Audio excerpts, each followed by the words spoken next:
Welcome to Chainbreaker.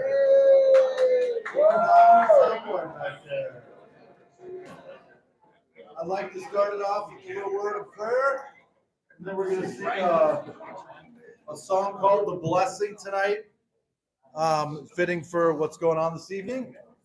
So if you guys would just bow your head, and we'll start with the word of prayer. Dear God, thank you for tonight. Thank you for Chainbreakers. Thank you for this meeting. Lord, could you just could you reign here tonight? Could your power be present? Could you just be manifested throughout this whole room? Could you do miracles on miracles on miracles, Lord? Could your word be preached and heard tonight? Can our hearts be soft and open to you? Pray all these things in your name. Amen. So as I said, we're going to sing a song called "The Blessing." We don't have to have live music tonight. But if you're like me, you know the song, so would you please stand with me?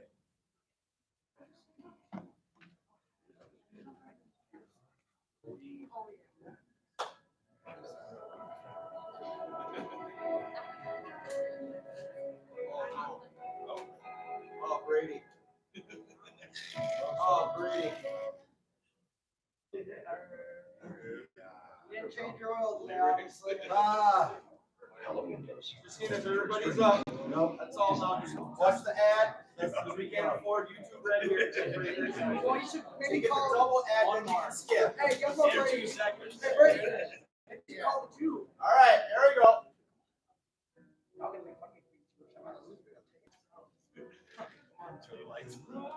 Bless you and keep you. Make his face shine upon you and be gracious to you. Lord, turn his face toward you and give you peace.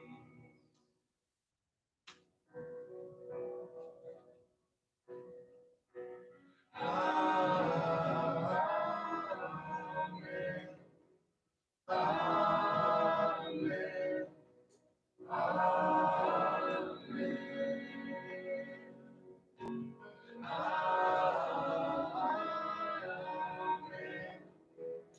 Amen.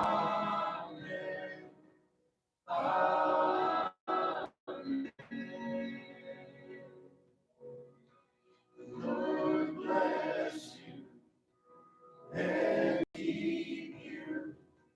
Make his face shine upon you and be gracious to you. Lord, turn his face towards you and give you peace.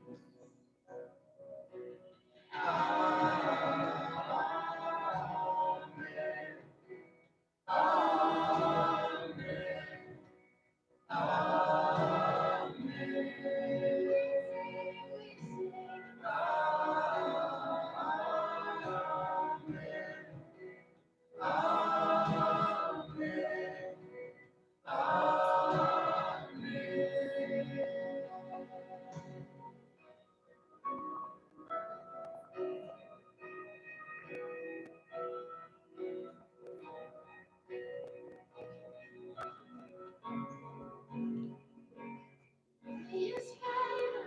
be upon you and 1,000 generations, your family and your children and their children and their children. His favor be upon you and 1,000 generations, and your family and your children and their children and their children. His blessings go before you and behind you and beside you, all around you and within you. He is with you. He is with you in the morning, in the evening, in the coming, and you're going. The weeping and rejoicing. He is for you. He is for you. He is for you. He is for you. He is for you. He is for you. He is for you.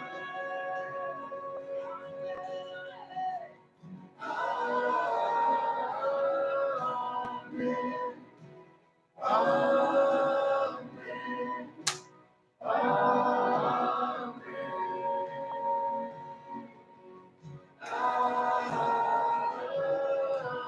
Amen. Amen. His presence go before you and behind you and beside you, all around you and within you. He is with you. He is with you in the morning, in the evening, in the coming, and you're going. All the weeping and rejoicing is with you.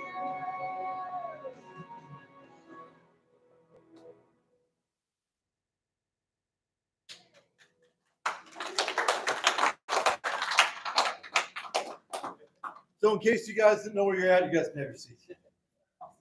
You're at a place called Chain Breakers. Welcome here. It's the best place to be on a Thursday night. I have the privilege this week, for once, to be the CEO, the Chief Energizing Officer. It only happened because the gentleman who's coming up tonight is going to share his testimony.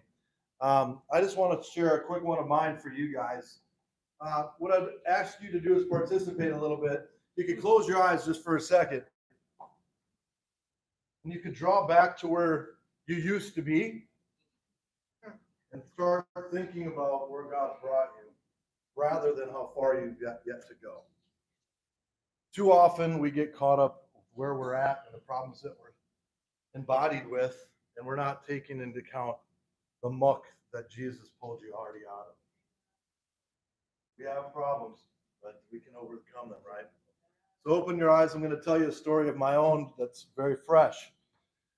8 years ago, me and my wife now, she was my girlfriend at the time, we were on the streets, backpacks, and we were in a neighborhood, and my girlfriend at the time told me she had a daughter. I couldn't believe it because we never talked about that. She didn't know I had two of my own. And we went and visited her.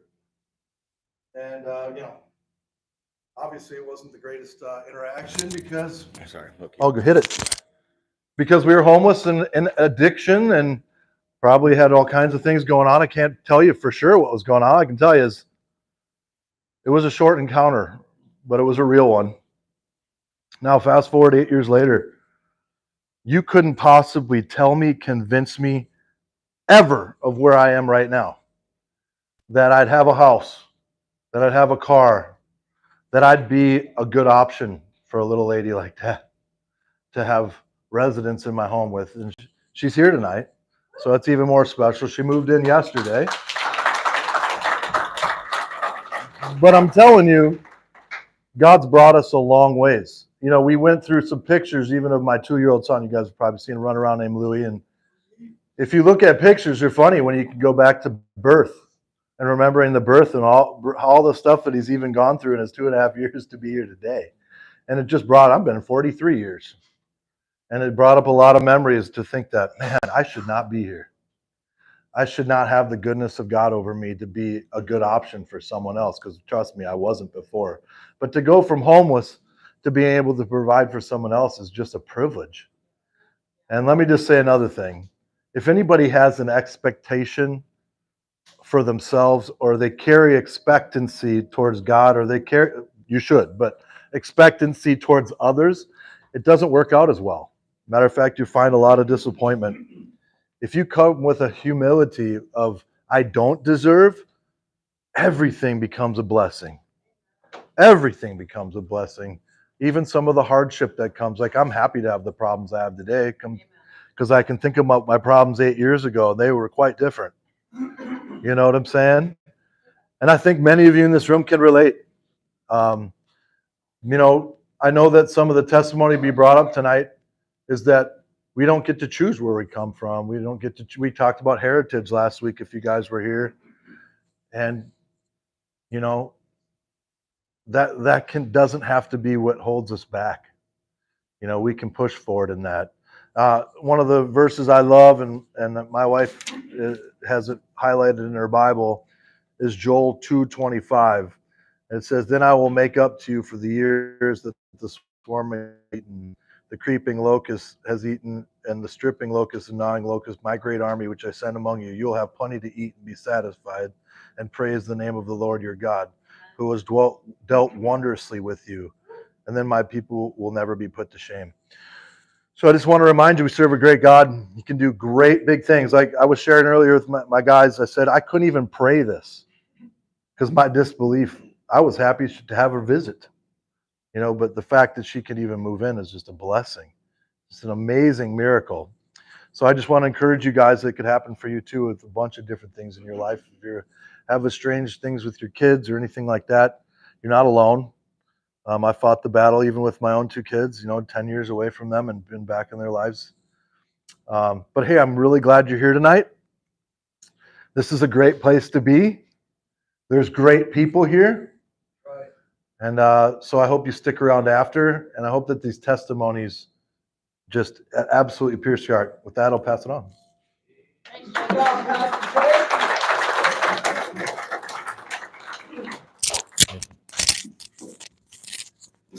You're not going to move us around as much as no, not like that. Hey, by the way, I collect things in here from time to time. And back there's a Timberwolves mug. Does anybody have any idea whose it could possibly be? Danny, does he have any other clothes? Stevie P's raising his hand. It's back there. Take it or lose it.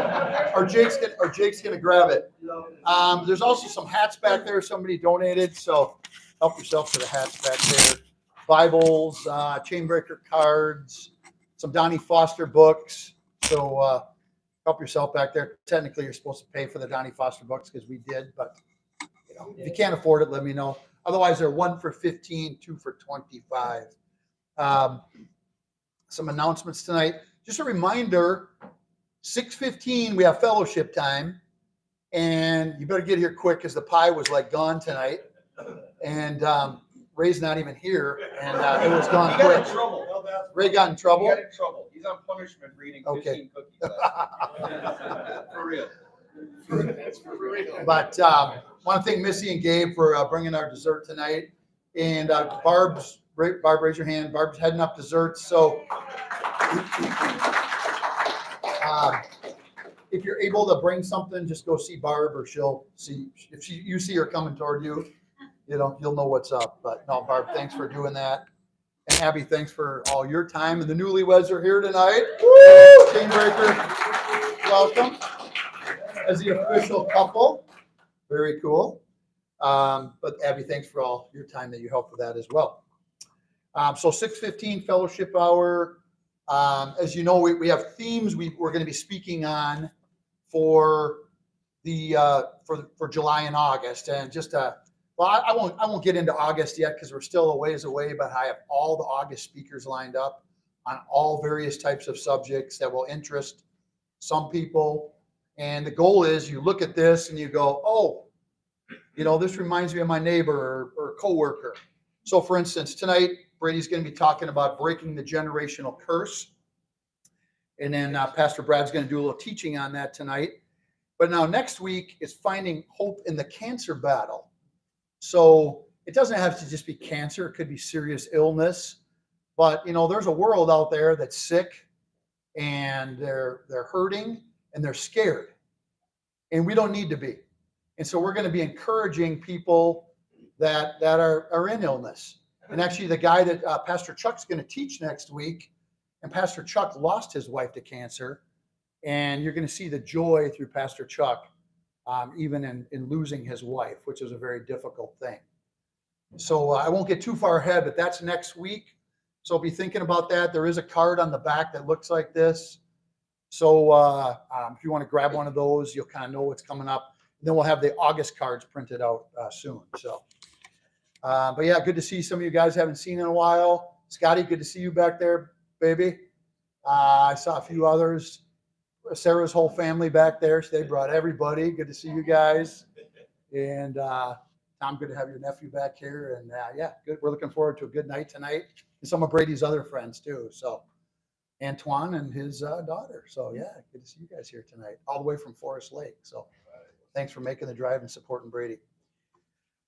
Okay, let's see. I think that's about it. Okay, so I'm gonna do the icebreaker, and we want to hear from you. So let's try to keep it. Sit down. I ain't ready yet. Well, let's try to keep it to like a minute so plenty of people have a chance to speak. But since we are talking about generational curse and generational blessing, tonight the icebreaker is, and some of you guys got this ahead of time. You guys that didn't, I apologize. But name some generational sins that can be broken when we become a new creation. And maybe you want to give an example. I know Craig had an example he wants to share. But I'll give you some examples, and then maybe this will help you kind of springboard off that. So it could be anger, sexual abuse, poverty, just living chaotic lives filled with drama. Ken and I have talked a lot about that in the past. No, just the way people grow up, and it's nuts. Language and verbal abuse. Some of us heard that from some of those are some of our first words as kids. Addictions of love of money and things, bling, whatever you want to call it. Idols in our lives. Remember, an idol's anything we put before God. It might be just watching too much sports, too many movies. Fear of anything, right? The enemy can make us afraid of the dumbest things. Maybe it was physical abuse. So just be thinking about some of those things and how when you came to Christ, you were able to leave those behind at the door with God's power, and now how you're living in victory. Okay, so we'll take about we got 15 minutes or so, and we love hearing from you guys and learning from you guys. So don't be ashamed or embarrassed to come up and share. So Mikey J, you can start it off. And if you have something to share, if you could come sit in the front row, that way we can just kind of keep things going. Welcome back, Mikey J. Mikey J.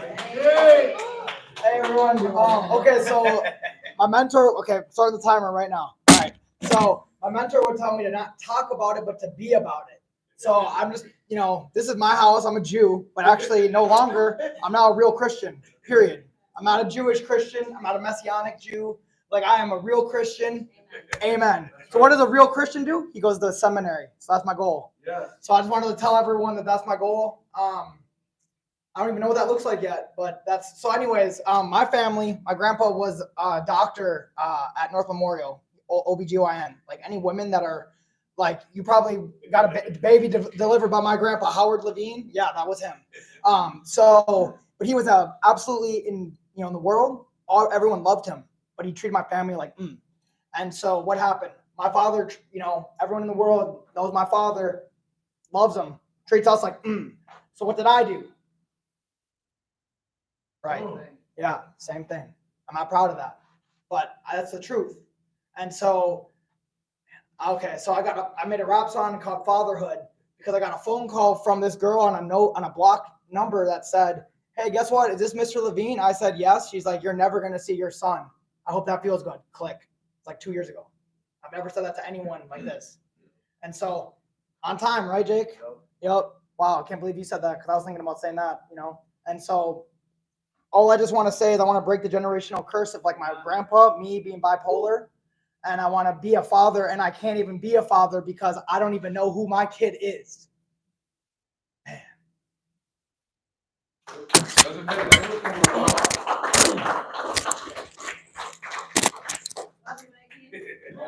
I'll follow that up, baby. Let's go. Oh my God.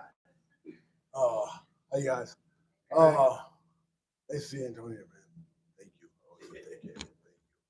But reverse the curse. A little story. I heard this week that a fish came up to another fish, and he said, "How's the water today?" He says, "What water?" He had no idea he was even living in water. That's kind of my story. It was last Thanksgiving, Easter. Lynette and Craig invited me over to their house. The Thanksgiving or Easter? I remember that far back.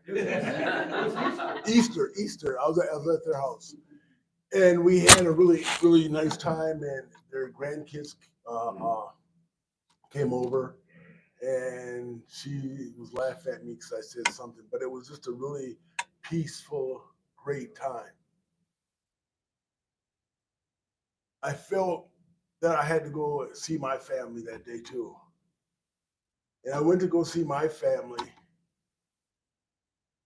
And you guys had seen the pictures last week of the violence that was in my family. But I went to my family's house, and there was weed smoking, drinking, and arguing. And that was the first time I really realized, because I had just been at Edward Craig Lynette's house. That's when I first realized that I was living in water. And I was like, wow. And I realized that was how life was supposed to be. And I think the way that I can break that generational curse is just by now being aware of it and knowing that there's something better.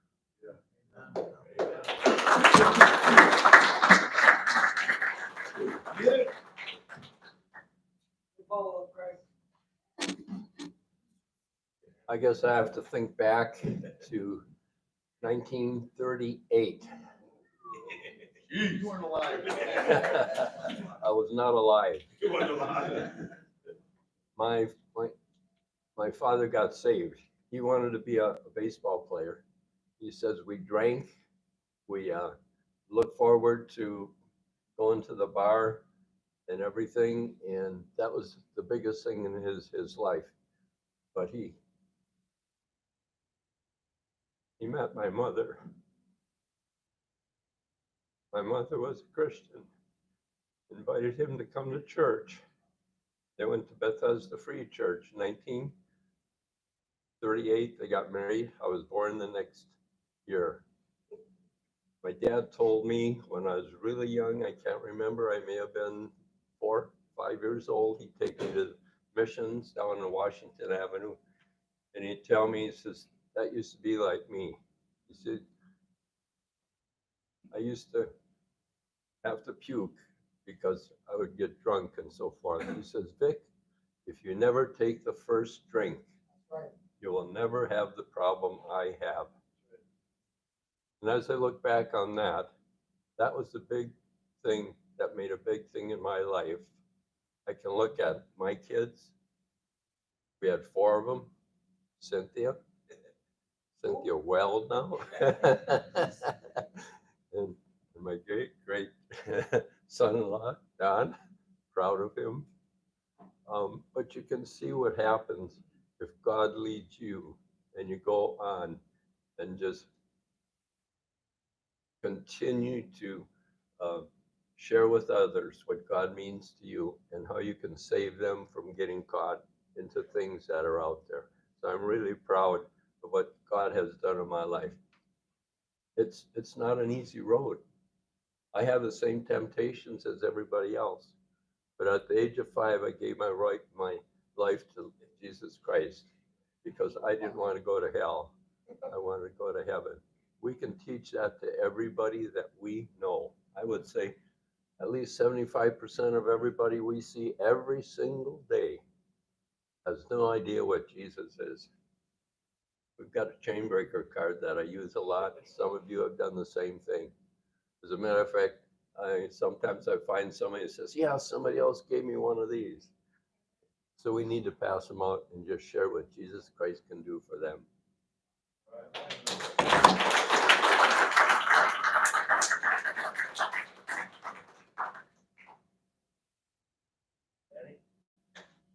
What's up, guys? What's up, Paul? Okay, this is kind of heavy. So my daughter's here today.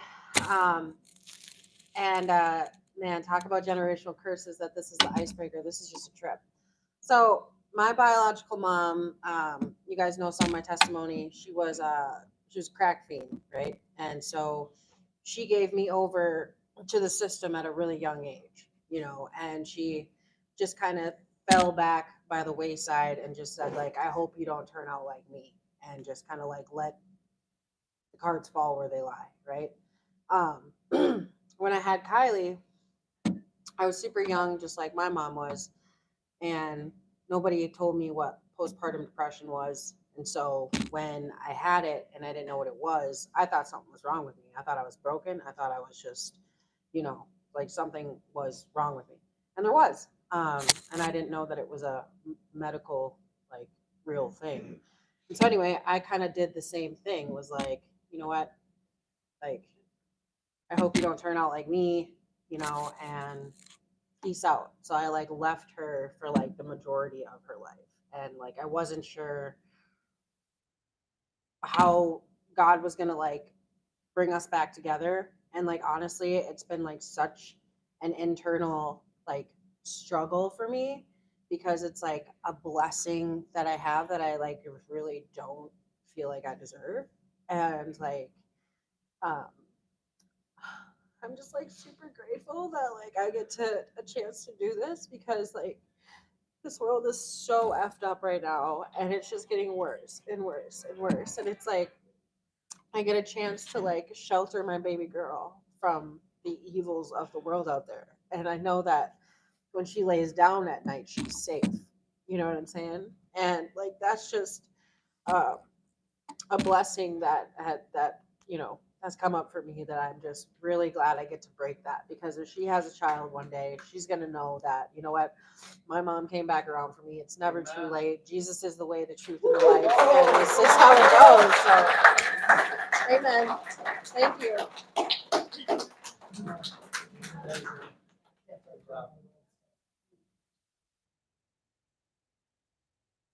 First of all, like other meetings, I hope what we say here stays in the room. I don't know if you guys ever bring that stuff up or not, but my other meetings, we do that. Because what I got to share is kind of embarrassing, but I'll tell you what, it's a testimony in itself. I grew up in a loving family, but there was a lot of abuse that went on. There was sexual abuse that went on to my sister, through my dad. My dad was abused. My dad's dad was abused, and his dad's dad was abused, sexual abused all the way down. My brother and I came to the Lord in the 80s, and we were kind of scared of that. And for some reason, when we came to the Lord, it like broke that curse right there. Now, the funny part about that was, I got married, I kept having boys, thinking maybe God doesn't want me to have a girl.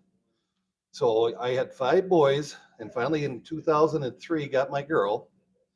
And it was like God was preparing me. You know, it was like I looked at that baby girl and it's like, how in the world could somebody do something like that, destroy just such a beautiful thing like that? You know, and it's like it was such a blessing, because it gave me a much more closeness to my daughter.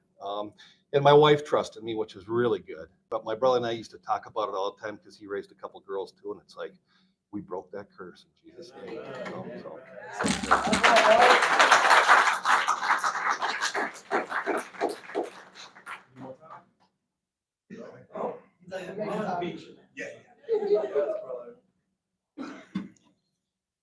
good to be here. Mine is anger, and I remember going to phase 1, Mark Men for Christ, and they had us write it on a rock, whatever your deal is, you know. So I had to carry it with me, and I didn't recognize it was like with me until you're carrying it and you recognize it. So for me, it's anger, and my dad was in the military, angry guy, just like angry, you know. He was young when he had me, and I was a troublemaker. Still am, but I'm a rule breaker. That's what Brady says. I like that because I'm just a rule breaker now. But you know, that anger bled out, and you know, I was the firstborn kid, and then you know, it was easier for my sister and my brother, and so on. So I was the old test subject, but you know that with my daughter and close family,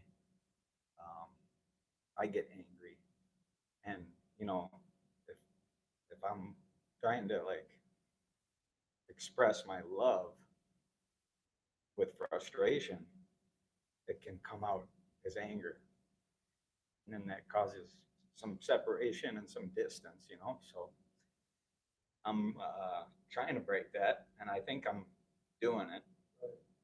It's still there, but you know, God is good, and yeah, and you know, I love the family I have, and I'm trying to put that back together. But yeah, so that's mine.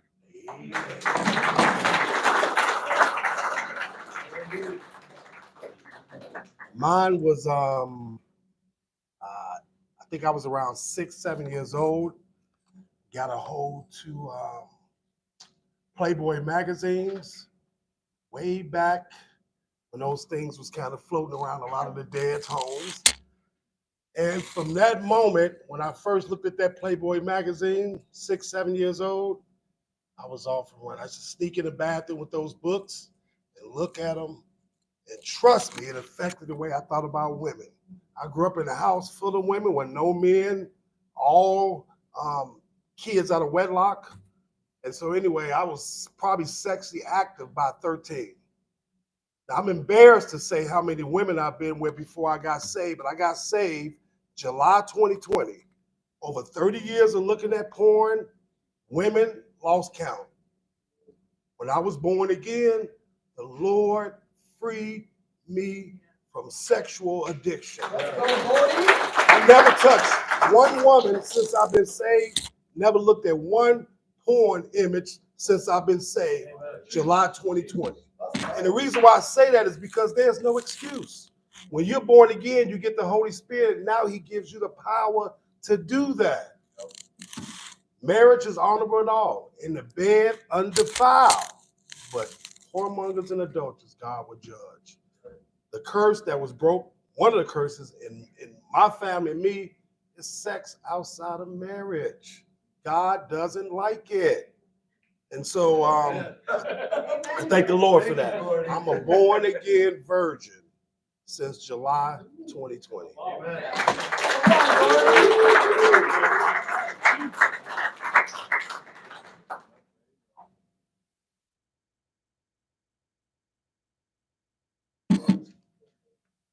Okay, one of my generational curses is feeling like I need to be right all the time, and it's kind of a learned activity, I think, in my home, and I think a lot of it. I gave my testimony last week and everything, and kind of think about this question and stuff. Is that feelings of inadequacy and stuff like that? Like I'm not amounting up to what my father did, his father did, and stuff. And So I feel like I always have to prove myself, and I've been challenging that by taking accountability for my own actions and stuff, and then also trying to hear people out and what they say, because I don't know everything. I've got a long way to go and stuff like that.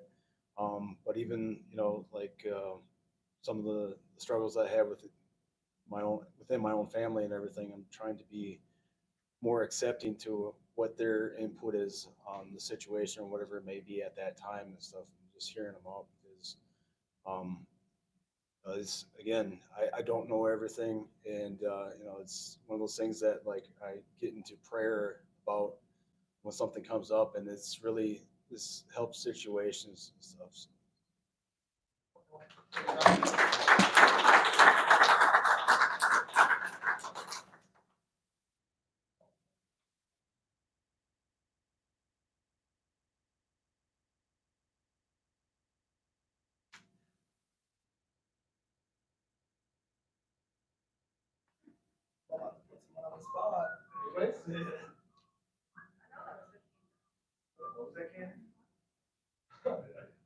So no one else has broken a generation curse in this room? Sorry, Right. that was a little rude. It's all right. Gives us a little more time. If you guys want to sit down, there is quite a few chairs up here, so feel free. If you want to stand up, that's fine as well. So again, good to see all you guys tonight. And I get the privilege of introducing Brady. Brady's been like a third son to me since I hunted him down at the car show. Was it one of Brady and Anthony's buddies, Nick Sanders? We worked together, and Nick starts telling me about these guys. And I'm like, okay, I want to get to know these guys. So met you guys. Was that back to the 50s? I think you guys were at, and I tracked them down at the fair, and man, we've been buddies ever since then. And it's just been really cool, getting to see you guys grow in your relationship with Christ. Anthony didn't add that his dad found Christ real late in life, and I'm sure he broke that curse as well before God took him home, and powerful stuff, man, powerful. But just watching Brady and Sarah both grow as a couple has been, just a blast. We talk regularly. I hope I encourage him as much as he encourages me, and just to see the man of God he's becoming, and the father. And like, he's super pumped. He got the kids into Christian school this fall, and and that's just a blessing today, especially with the way schooling is going, and just to see him make mature decisions rather than, hey, I'm not going to buy twice as big a house, but I'm going to put this toward our kids' Christian education or whatever it is. He's very giving, and he's growing. And I know he's growing because I haven't got a call from Sarah lately.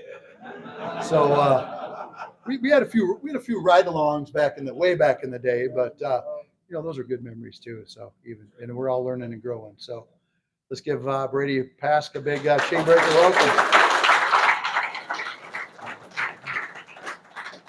Yeah, you already know I'm going to get to you in a minute. All right. Well, you guys, thank you for all the love and support. What a nice surprise. What nice words to hear. I constantly, on this walk, people have given me lots of compliments and said lots of nice things, and it means a lot. And I just want it to point towards God, towards Jesus, towards all that. And then just when I think something's going to happen, Charlene Freeman walks in the door. You think what your plans are going to be and what you're going to say and what you're going to talk about, and then, hear all these things, and Chad's looking down too. And Charlene goes way back. We're brother and sister, and her brother lost his life a few years ago, and he was my best friend growing up. And he's actually part of this story too. So I'll just get into it. But what I want to say is, it's not, you guys have heard the story before. I'm sober. I got rid of the drugs and alcohol. It's all, it's all because of Jesus. But there's also other changes that go on too, like breaking the generational curse, which I didn't even realize I was doing. I just knew that and I'll get there, but I knew that when I was there, I was in the right place. When I got invited to church, I was in the right place. So I'll get to that. But I did just want to give a big declaration to to all my chain breakers. And if you're here tonight for the first time, you're my chain breaker too. If you've been hiatus for a little bit, you're a chain breaker too. Both of you. And it's all good. And I just want to say from everybody that just warms up a chair to help serving, to move chairs, thank you. And we just, me and Don, you know, we just keep pushing everybody towards Jesus. So, are you having trouble hearing me or something? All right. Oh, the light's shining on my head. All right. So you can pull up you can click on the picture of Mark. My mom had a one-night stand. Yep, it can happen. You can have a kid from having sex one time. The dude was younger and he was scared. No, don't show John yet. So I didn't have a dad until I was 1, but my mom had a daughter with another guy, this guy right here named Mark, but he had abandoned them and for 11 years was gone, but decided to come back and woo my mom again when I was 1 year old. So growing up, wow, he's tough looking right there. This guy was my dad. He's all I knew was my dad until I was in 4th grade. I thought it was weird we didn't look anything alike. He looked like Hulk Hogan, actually. He used to have really blonde hair, long blonde hair. And he looked kind of like Hulk Hogan, and it was pretty cool. And but we didn't look alike. I didn't think anything of it. I was like, he's my dad. I never felt like I was not loved.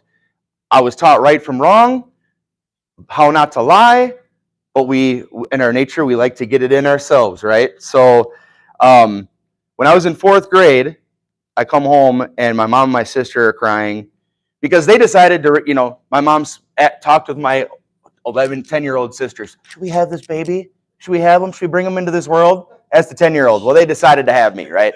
So for the first year, no dad. So I mean, just imagine that. I'm sure that there was some things that I experienced being 1 year old. I know that there was lots of unsavory characters. They probably were chain breakers as well, but it's all good. My mom and my sister were crying. I come home, I'm in 4th grade. I'm just ready to play. I was done with school. They said, your dad's not really your dad. He's Heather's dad, but he's not your dad. But he wants to be your dad. He wants to adopt you. So we're going to go through the process and he's going to adopt you. And that's why I have the last name Pask, because of this guy. And he passed away almost a year ago in August from something out of the blue. So I've been going through that process as well. So now you can show John. So John, I knew about him. I knew who he was. This is my biological dad. Look a little bit more similar, right? So I knew about him. I knew also that he had a daughter that they lived nearby us, and she was 2 years younger than me.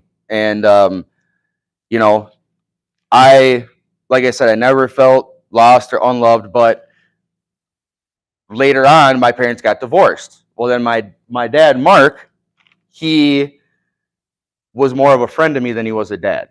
So him and I, when my parents got divorced, we started using together, started smoking weed. He didn't worry about me drinking, but that also made me want to be able to hang out with him more. Like, I thought that was cool because that was what was cool when I was younger. My mom was trying to protect me. She actually caught us up and I wasn't able to see him for a while, but for some reason I wanted to keep seeing him, even though he probably wasn't the best influence on me. But I guess what I was trying to focus on is that generational curse of whatever happened in there affected me more than I think I realized. So Chad, me and him, friends, but also we like to get into stuff. So later on we learn not only can you make money working, but you can supplement your income when you're not at work and pretty much just at home kicking it and make more money. So that's how I learned to grow up. I learned how to grow up through rock and roll, MTV, when there was actually music videos on MTV. Now back out of this email and go to the email, or the email that says to, please. And go to the first picture of somebody that I know Shar remembers well. And let's see, who else might remember me? Yep, that one right there. So try to, you know, so yes, this is me. I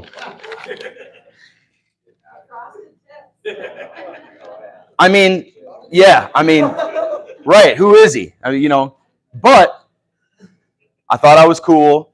I was arrogant, but man, I was broken. I was insecure. I was hopeless. Even though even though this whole time I've just felt like there was something bigger in store for me, and I really didn't know what it was. You know what I mean? But through all that, trying to learn how to be a man and learning, things in a different way, I didn't know that by God's grace, we could choose a different legacy than the broken one given to us by accepting Christ. So, long story short, because this could be a whole super long, crazy story, Anthony's dad got diagnosed with cancer. I start seeing changes in him. He takes a chance, invites me and Sarah to church. You can show the next picture. So the next one's one of Don's favorite. Calls me John Candy or whatever, but yeah, because that's what I like to do. I like to party. I like to make people laugh. I like to make people smile. I felt like there wasn't enough comedy in this, but God said, dude, it's not funny. Like, this is life or death. So, but I do like to be comical. I like to see pretty smiles on everybody's faces. But yeah, it's a lung dart. They called them lung darts back then. But yeah, no, yep, I used to smoke cigarettes and yeah, so when I showed everybody at work this, it's pretty funny, but I want to stay on track because I get sidetracked really easy. So Anthony takes a chance, invites Sarah and I to church because I meet this beautiful woman right here at our workplace. I bring her along in my crazy journey of partying, long nights, early mornings, waking up, staying up until the birds are chirping, going to all kinds of concerts. I mean, having a ton of fun. We had a lot of fun, but it was just hopeless. There was nothing, all of it was empty. There was no fulfillment. There was just like, what more is there? I wanted to get further down in the bottle. And even to the point where it made some of my friends scared, right? Like, there's a whole lot more to it, but this wasn't going to be focused on the drug and alcohol, Brady. This is focused on the transformation, Brady. So we get to church, and they're all wearing jerseys. I put on a shirt and tie. You got to get crispy to go to church is what I thought. So I put on a shirt and tie, and, everybody's wearing jerseys. But then I knew, because I'm a music guy, right? I like all kinds of music, reggae, rock. I'm slowly becoming a country western fan, but like the old school Garth Brooks and stuff, there's always a spot for that. But I knew the minute that the music hit, I don't remember what song it was, I couldn't tell you that, but I knew that something just hit me, right? And I knew that I was in the right place. The way that he was talking, the way that everybody was acting, there was lots of foundation, but he was speaking out of Ephesians, and he said, you once lived in this world without God and without hope, but now you belong to Jesus Christ. And I thought about that. I'm like, I don't really know God. I don't really have any hope.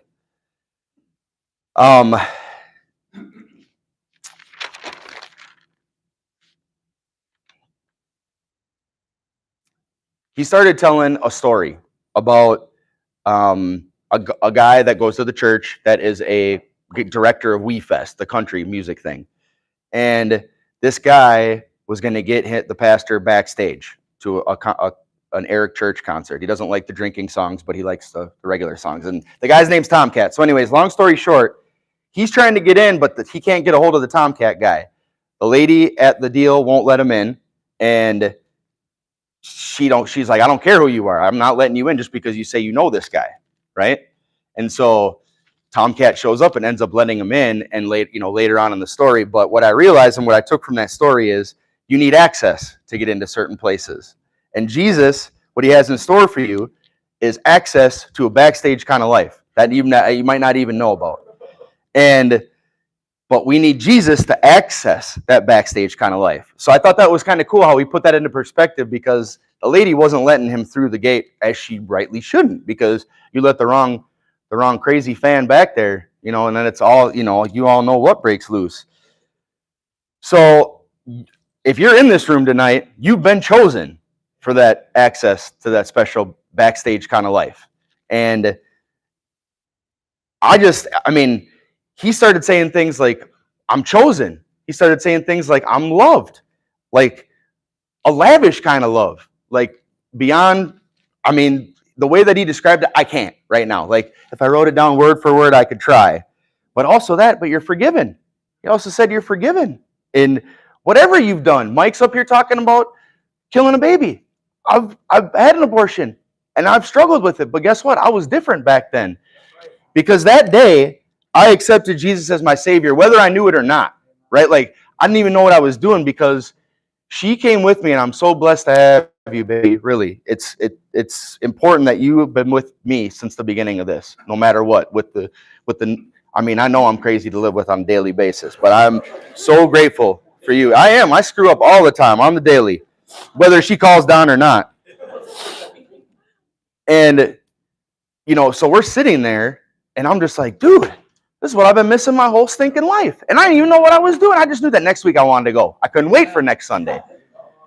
It was 45 minutes away from where we were living. We were going to Lino Lakes, and it was like a rock and roll show. But then it was all this stuff that was applicable to your life.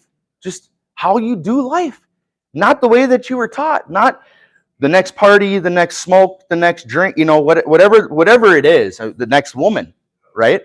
There's some people that have a problem with women. Pastor Terry, one of my favorite things Pastor Terry says is, I can go into JJ's liquor store and buy a bag of chips because liquor was my thing, right? And so, Gordy might not be able to go to a hockey game or wherever, or cheer, a Vikings game, because if there's women, it might be tempting. And man, consistency, bro. You're consistent, man. We love you for that. So you're forgiven, but as you become forgiven, you have to be holy. Not perfect, but holy. So I pulled up something I'm going to show you tonight. I waffled on it, but Sarah said that we had to show it.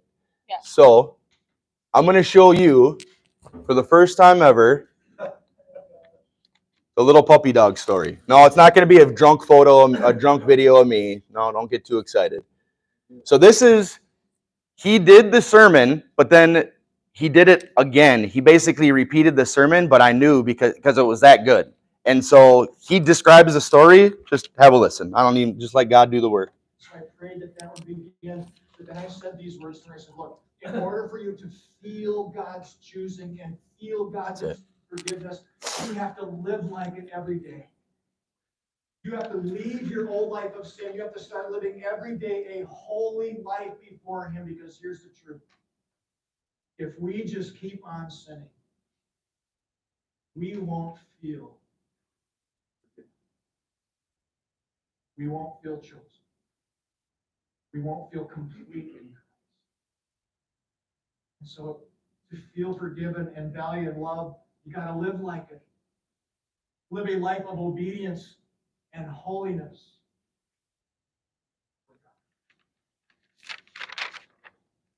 For years, I had a Chesapeake Bay Retriever hunting dog, Bear, who chose me every single day for 13 years.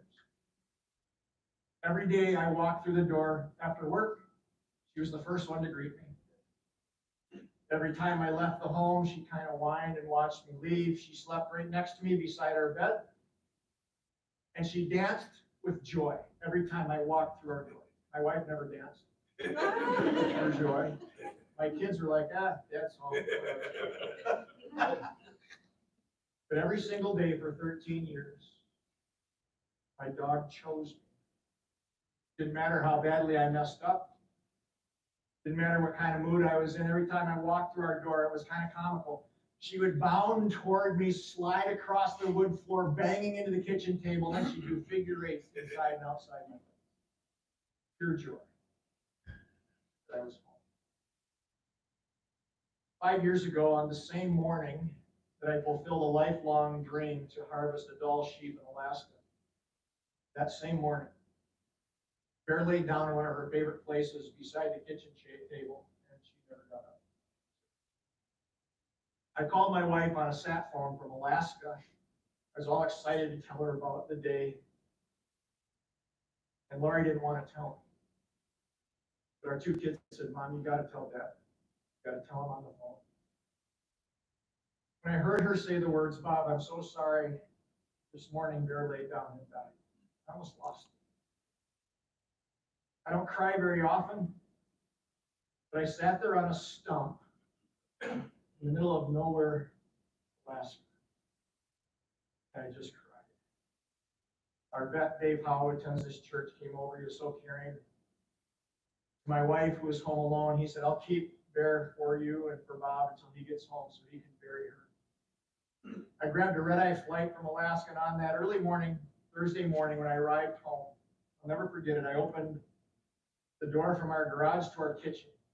And for the first time in 13 years, when I stepped through that door, my dog wasn't there. I cried again. I went over to our kitchen window over the sink, and I just peered out over the backyard, and tears just flowed. And what I realized was that Bear's love for me was really an expression of God's love. That the way she chose me every single day, undeserved, unmerited, over the top, crazy about me, is the way that God chooses and loves me every single day, and he chooses and loves each of you every single day. He's crazy about you. It's why 6 weeks later we had to get another one. I just had to. And this is Blue. And I love him to death, but he's crazy. And some of our neighbors go to this church. I'm so sorry. He ends up in your garages and in your business.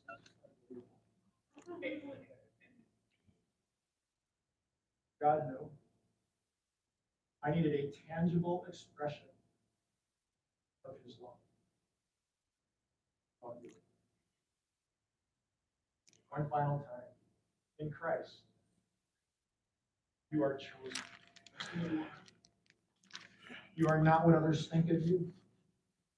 You are not your past.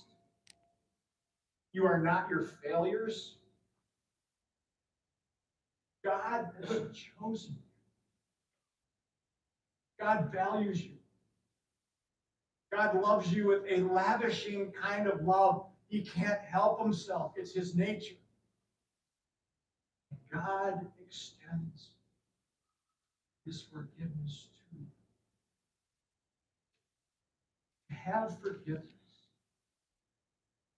to be forgiven of everything you've done, is the greatest thing on planet Earth.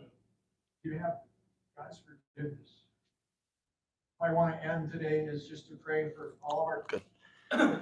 So that was super relatable for me because my best friend got a dog. And what do you do when your best friend gets a dog? You got to get a dog too. So I got a dog, and I had China for 16 years.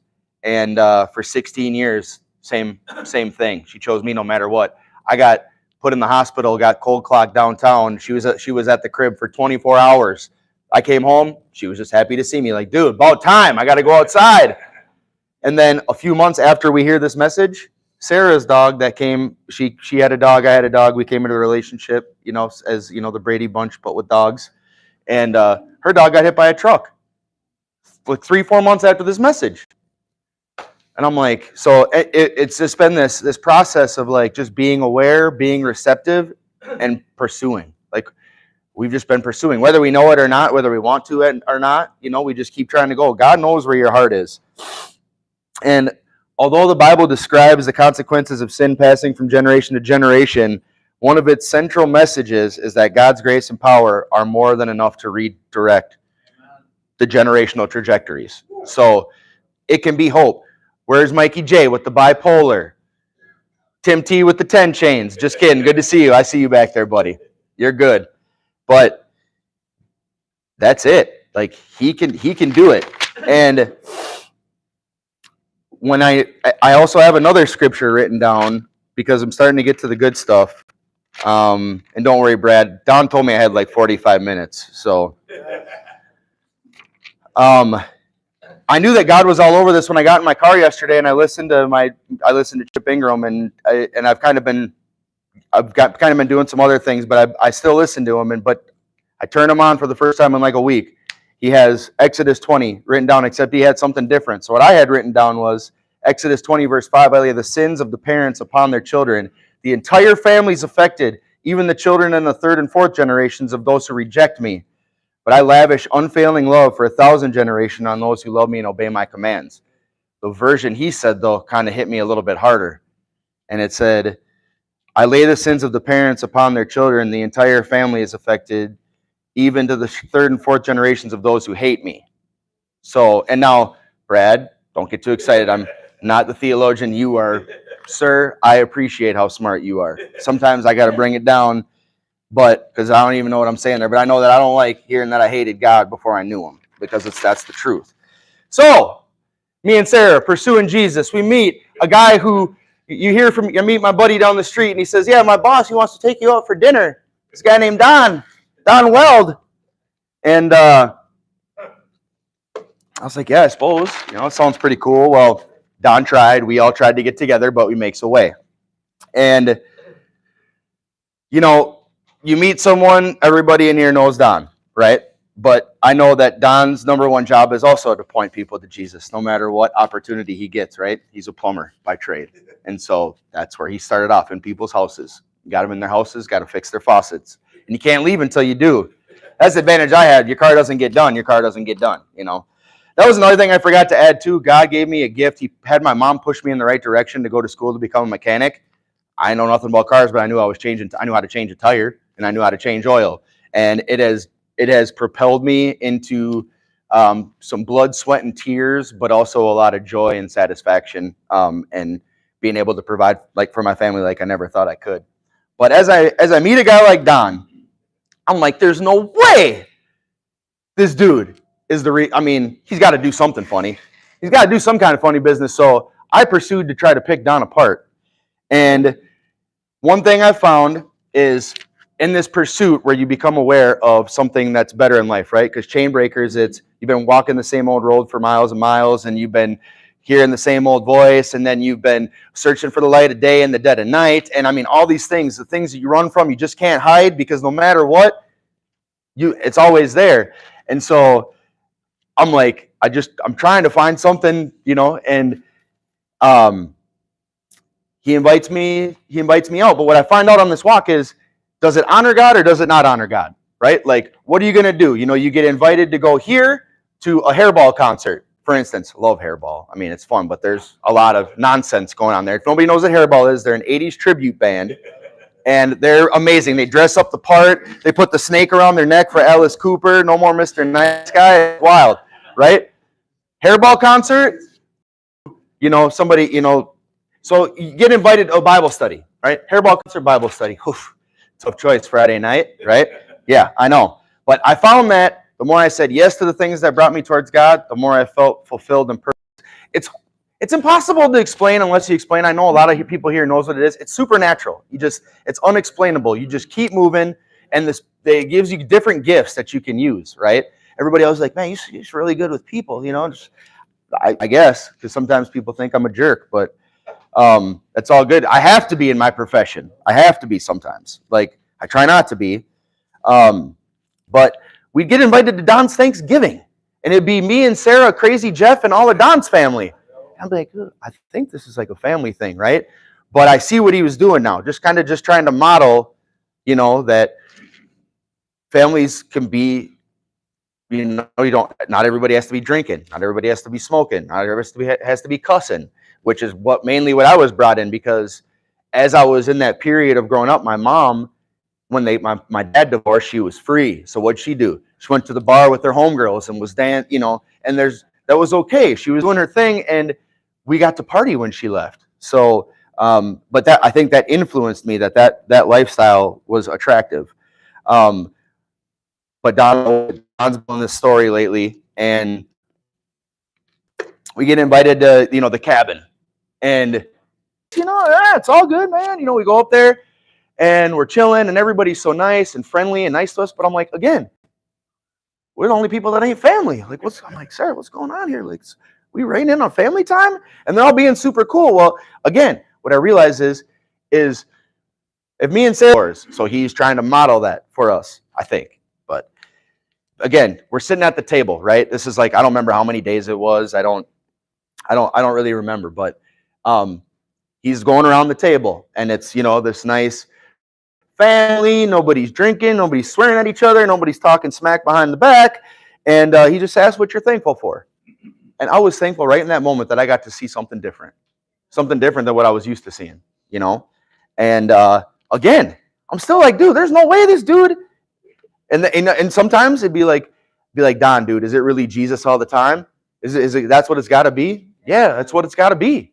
It is. And that's what I found. Like the real deal, only to point people towards Jesus. And then you get to meet good people like Vic, like Tom, Stevie P, all the people that God puts in your place, Pastor Brad, Scott Harbath, all these people that are superstars for Jesus, champions.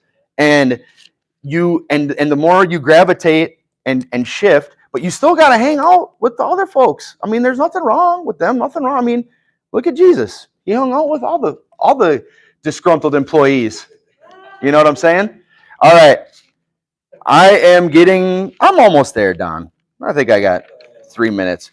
But again, like what Vic said, you know, yes, I broke the chains of alcohol addiction. So no drinks for me for almost 5 years. And then there go the lung darts. No more smoking. You can show number 3. Show email number 3. Email number 3 is just basically where we're at now. Sarah and I have 2 kids.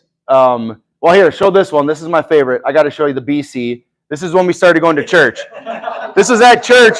I call this one, she's out of his league. And so this was when we started going. And so, yeah, she's out of his league for sure. Who does that guy think he is?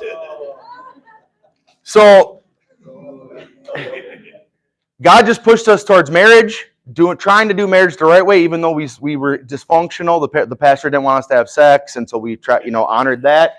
And we've got these 2 beautiful kids, Leo and Ella, and they're amazing. And I get they don't get the chance to see them drunk. And when we do see that guy that's going, and he's acting crazy, you can be like, hey, you know how crazy Dad is? Imagine him like that. You know what I'm saying? And so I'm just excited because watching them grow into their own people, and they have their own path to go on too. So whenever they come to me, I'm just going to lead them towards the truth. That's the Bible. And so the only thing I have to you, he asked me to give a verse, that was different to me, and I wanted to use something different because the only thing that keeps coming to me is Proverbs 3, 5, and 6. And trust in the Lord with all your heart and lean not on your own understanding. Acknowledge him in all your ways, and he'll make your paths straight. I wanted to go away from that, but I couldn't. I said, it kept coming up. Said Proverbs 3, 5, and 6. And so that's kind of what keeps me going because I got to trust that every day. Even when I feel like I'm not in the right spot, I got to trust it. And thank you for everybody, my in-laws for listening to this. You guys are amazing. One quick fun story. I don't know if I should tell them. Paul and Mary, I brought Bill and Ann on a drug deal in Las Vegas. Believe it or not. But that was the old Brady before Christ. Oh, this is going to be such a fun conversation next time. But I'll tell you guys at dinner. And it was kind of sporadic, but that's the way that I live. A little sporadic for Jesus. So, all right, you guys. Hey, thank you so much for coming. I know that there's something I forgot, but I love you. It's all towards him.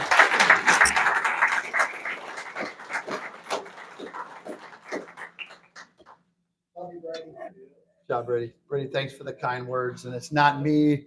It's that generational blessing that you guys are starting now. And we see it in the Gordys. And, we start to see it.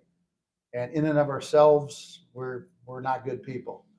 But it's all because of God, and there's no hidden agenda, Craig. Don't worry. Don't worry. Some of these guys are like, man, what's this guy after? That's right. So, no, thanks, Brady. Well, Brad Little is my pastor, Brady's friend, my friend, Brady's pastor. And I just asked him to wrap it up with the about a 20-minute teaching time tonight, whatever God lays on his heart. So let's give Pastor Brad of Oak Grove Church a big team breaker welcome.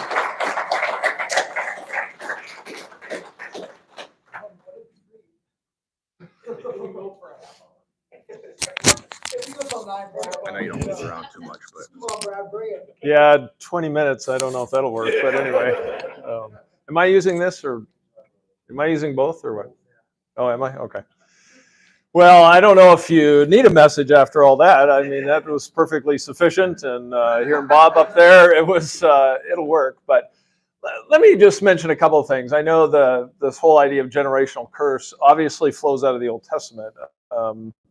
When God spoke to Moses in Exodus 34, he talked about how forgiving he was, that he is a God who's generous and gracious and forgiving, and yet he won't allow those who are guilty to go free. And so then it talks about this, he'll pursue or visit the sons of the sons for 4 generations. And we often picture this whole idea of generational sin as being just sort of trapped in people who are really messed up and they teach their kids some really bad stuff. And many of you have gone through that. We learn a lot of these things because of whether it's family or whether it's friends or others, that we get entangled in overwhelming stuff that basically enslaves us. But the other part that I wanted to just mention tonight is that basically every one of us have to overcome generational curses. And what I mean by that is not just my own family. I mean, that curse started back with Adam and Eve. And one of the things that we deal with in our culture is that it's really easy for people to go, oh, well, I don't have your stuff, so I don't need to belong to chain breakers. I don't need to belong to a church, because that's for people that sort of have problems and issues. But one of the things that's true about the scriptures is this statement that there is nobody who comes into this world who has it all put together. They have a generational curse that started back with Adam and Eve, and they pass it on to their kids, and they pass it on to their kids. So frankly, every one of us lives under what I would call a generational curse, and it started with Adam and Eve. There's nobody who is in this world that has it all put together and who doesn't need the person of Christ. And it's already been said, Brady said it very well and others, the only thing that will ever break any kind of generational curse, whether it comes from Adam and Eve, your own family, is the person of Jesus. It's the gospel. And the reason for that is that this curse weighs way more than what we can handle.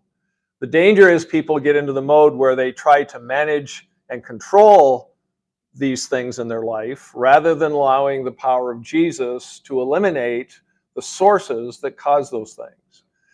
And, Donnie mentioned it at the front end of things, is that you don't have to have like an addiction or be enslaved to something to be involved in a generational curse. I had 3 people I was going to talk to you about tonight, but I'll shorten it a little bit just for the sake of being short. I don't know how many of you know Old Testament, but there was 3 kings that I think had some incredible opportunities. And the idea of moving from generational curse and breaking that is all about trusting God. And the way we build a legacy or blessings is not something we can manufacture. I think I run into Christians a lot who talk about their legacy. We got to leave a legacy. We've got to leave some spiritual mark. But the real danger in that is that we start trying to create or manufacture it rather than simply living full on for Jesus. 3 kings in the Old Testament. King Saul, he would be what I would probably call a spiritual knucklehead. If there's any way to mess it up, he would do it. He was given a massive opportunity by giving a position because the people said, we want to be like all the rest of the nations. We want a king just like them. So God gave them a king just like the rest of the nations. And that was Saul. Didn't have much of a heart for God. He knew how to cut corners. He knew how to do whatever he was doing. And finally, at some point, God said, all right, we're done with this. We're going to put somebody else in here. And when you get into 1 Samuel 16, and I think it's valuable to hear this because I think we all have to recognize the reality that the curse, as it were, God placed on all of God's creation and humanity, we can't overcome it on our own. And it doesn't matter what our family circumstances are. Samuel goes and he's looking for this king, and he comes to David's family. And if you remember the story, he comes and he says, God has sent me here. I'm going to offer a sacrifice. And he's not super explicit about it, but I need to see all of your sons because God, in his mind, is going to choose a new king. And as he goes through this process, it's kind of an interesting story. And the sons come out, and Samuel looks at Eliab. And he's like, oh, this is the dude, for sure. This is the guy, because He was tall, strong. He's the prototypical person that God would choose because he's got it all put together. And God tapped Samuel on the shoulder and said, hang on just a minute. And there's a really important principle in terms of what God talked to him about. And he said, the Lord said to Samuel, do not look at his outward appearance or the height of his stature, because I have rejected him. For God sees not as a man sees. For man looks at outward appearance, but the Lord looks at the heart. If there's anything that we need to remember when it comes to passing on any kind of blessing, in fact, we can bless our kids, we can bless people around us, but God's really the blesser. I mean, if you spend time in Ephesians, you discover that he has blessed us with every spiritual blessing in heavenly places. This is his thing, not something we can control or manufacture. But this principle is really critical. So if we want to leave a legacy, we want to bless people, it all begins with our heart attitude and the condition of our heart. And God takes David and, well, he goes through all his sons to start with. He brings them out and goes, nope, God didn't pick this one. Nope, God didn't pick this one. And he gets to the end of it and he's kind of like, okay, like that'd be kind of a weird moment for Samuel, because it's like, I thought you told me like you're picking one of these guys, and we've gone through all of them. And finally Samuel just goes, like, have you got another one around here? And he goes, well, yeah, it's David, but like he's out looking after the sheep. He doesn't even fit our family profile. We have him out looking after sheep. And he says, well, go get him, because I'm not done. I mean, we haven't found the person. And I don't know what his brothers were doing. They're probably sitting over here going like, what's wrong with this guy? This guy's supposed to be a prophet and he's going to pick David. Even within David's own family, he was kind of the scapegoat. He was the person that didn't really belong. It wasn't really valued like the others were. When Samuel came looking for a king, he didn't get invited to the story. So our families, unfortunately, can tend to be our worst enemies, because they perceive us from outward appearance, and they always have us boxed in and stereotyped about who we are and what we're going to become. God looks differently. And so when David gets there, God says, this is the one, I want you to pick him. And what's interesting is that David doesn't go, wow, I'm pretty special. Now I've got to create a legacy. He doesn't do that. In fact, one of the unique characteristics of David is that he never was in a position where he promoted himself. He had all kinds of opportunities that his men, as you go through history, where King Saul was trying to hunt him down and take him out, and David had several opportunities to say, hey, I could kill this guy right now and take over, but this is God's anointed. He never did anything to simply promote himself.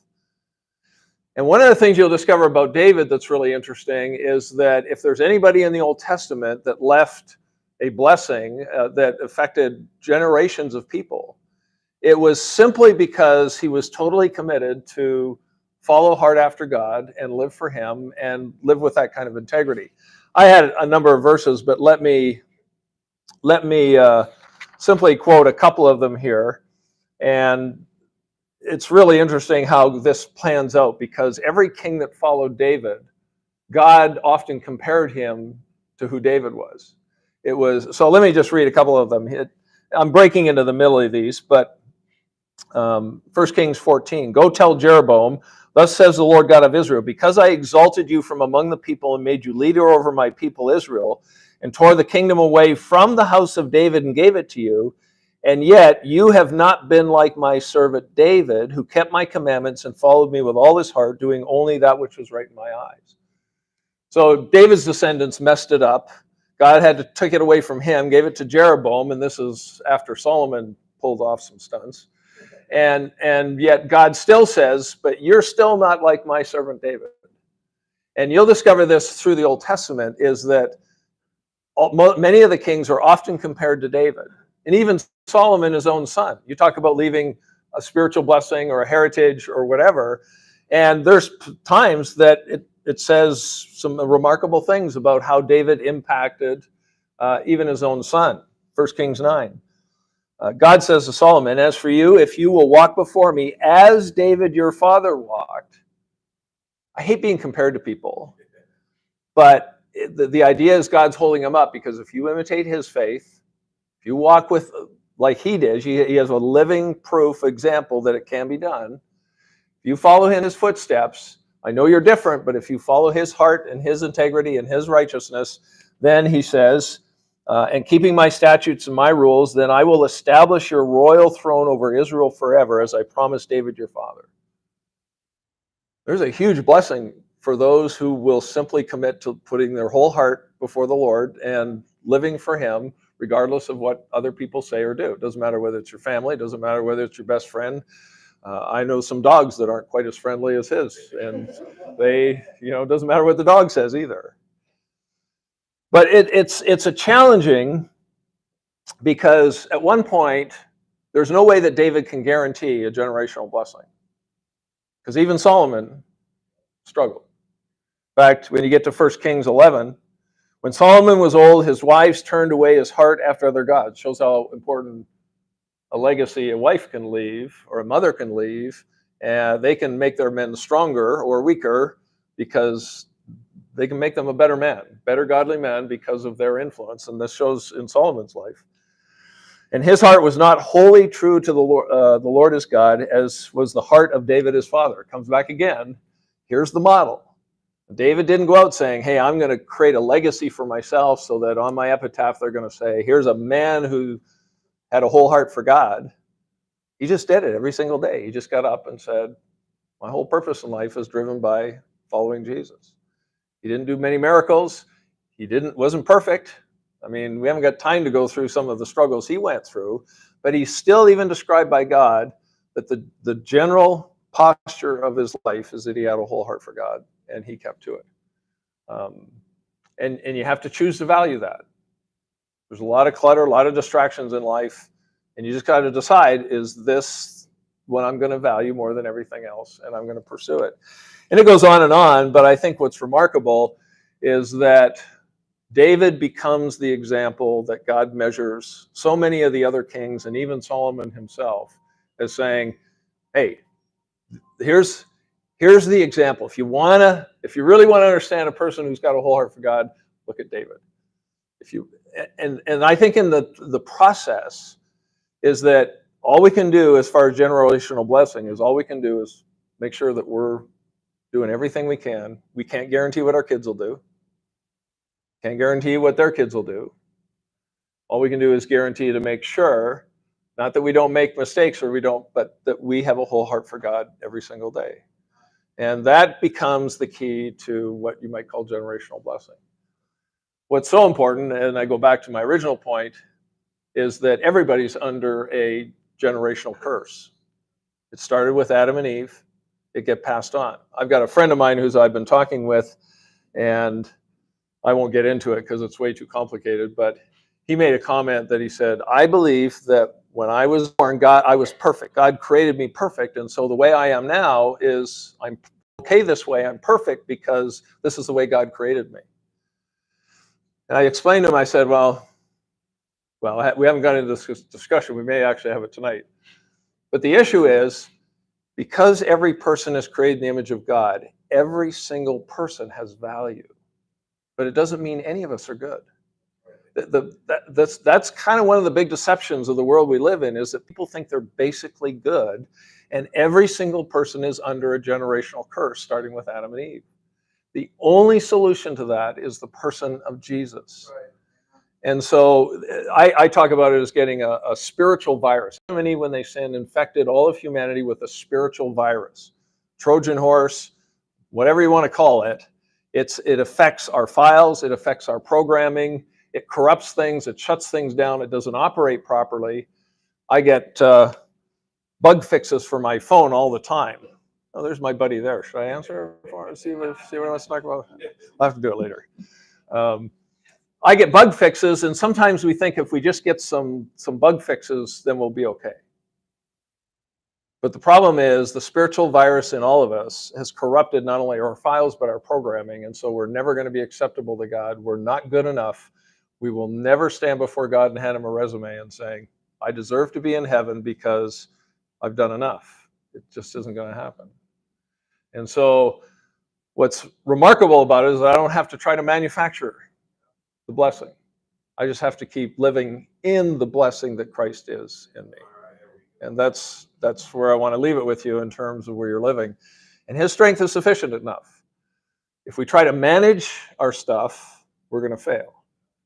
It's only when we can allow the power of Christ to rid ourselves of the sources of those things that have corrupted us. I mean, that's what you do with a virus. You either quarantine it or you eradicate it. And we can do that, then we'll discover the freedom that God wants us to have. You want me to pray? Oh, you're going to pray? Okay. Thanks, Brad. It's kind of hard to, he said hard to follow Brady, hard to follow Brad. So, but a verse came to mind that I want to read. It says, above all else, guard your heart, for it is the wellspring of life. So we've been reminded it's our heart. So it's not a matter of us trying harder, whether it's to build a legacy, break a generational curse, be it a generational blessing. We don't want to try harder. We need to trust God more. And David constantly was going back right from the very beginning when he became king. What he would do first was, over and over, I just got done reading this yesterday. He kept asking God what to do next. Even when he knew, he would ask God first. And that's where Brady is go-to verse. There he is back here. Is trust in the Lord with all your heart. Lean not on your own understanding, but in all your ways acknowledge him, and he will direct your paths. Let's look to God this week, and let's bring other people to God this week. Amen? Amen. Thank you for everybody for coming, and don't forget. Yeah, buddy. Hey, Jake, don't leave yet. Don't leave yet.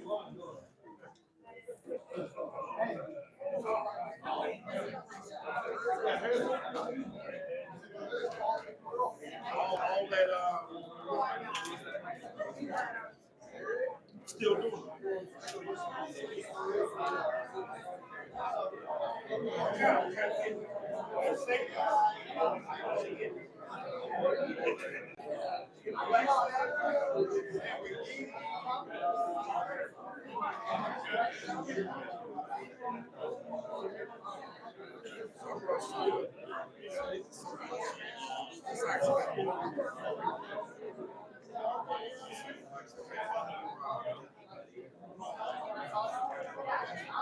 Yeah, I'm prepared.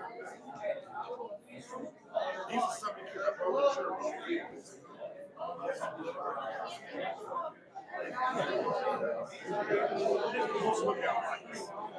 Now, do you break still on yes.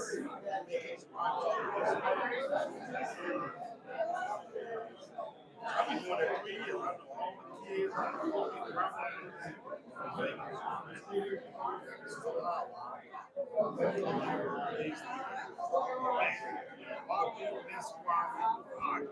the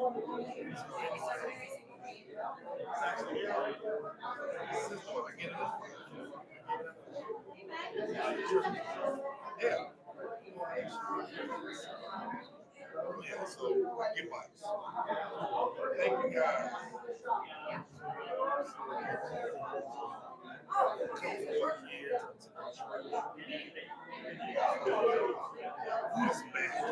Ooh, they're bad. Ooh, they are bad. So this is some lights. I do work on most of my kids kind of might get a chain, grease.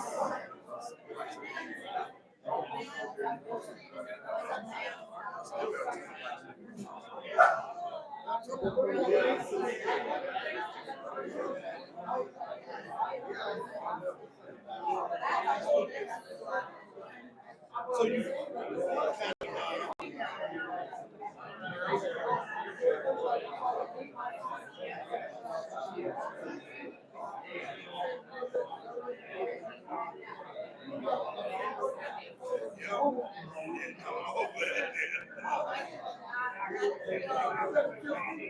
this is a position at the top of the hill, right? You gotta use your hand. Wash up, you gotta brush your teeth. And you're right into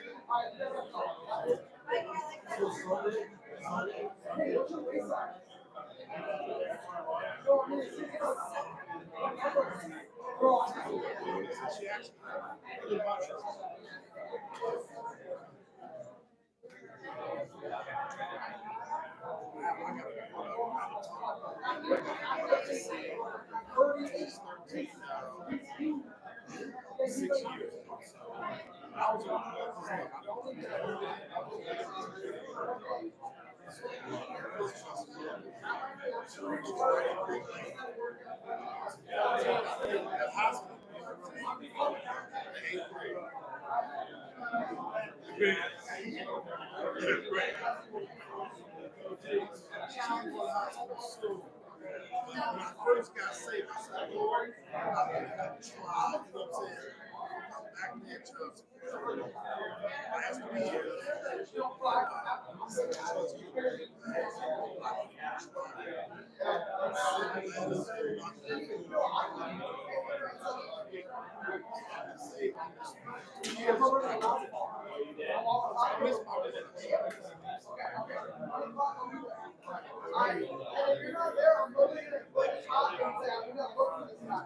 All right, you already know. the Lord got to run all these kids. So I know you're the music guy. So like, That's Ariana. literally I've had like 4 messages with and it's not like content that I want to do. Like, I already know. I just got Everything that I lost, she's like, just doing all that dang stuff and all that stuff. That stuff's gotta be like, you should be a Christian. oh yeah, I already know. I'm not even worried about it. That's Proverbs 3:6. That's the verse I trust the Lord with all your heart. Lean on your own understanding. So like, somebody asked my pastor, All right, I'm gonna grab some more mics. I'm actually in Austin.